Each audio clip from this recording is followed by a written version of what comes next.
ચલો આજે બનાવીએ સ્વીટ કોર્ન અપ્પે। તો બનાવવા માટે પહેલાં તો અહીં એક બાઉલ એક રવો લઈ લેવાનો છે અને છાશ એડ કરી અને આપણે 5 મિનિટ સુધી તેને પલાળીને રાખવાનો છે। જ્યાં સુધી રવો પલળે ત્યાં સુધી આપણે અહીં મકાઈને જારની અંદર એડ કરી દેવાની છે।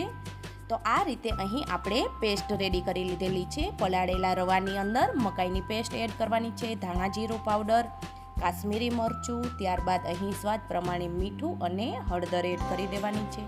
આદુ લસણની પેસ્ટ અને અહીં મકાઈના દાણા પણ એડ કરી દેવાના છે।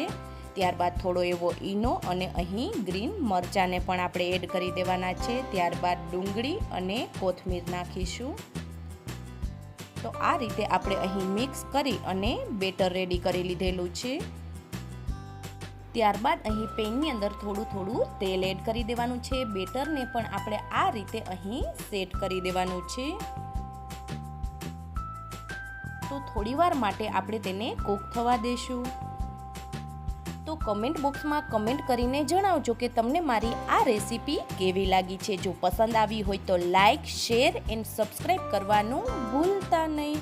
તો રેડી છે આપણા અહીં સ્વીટ કોર્ન અપ્પે।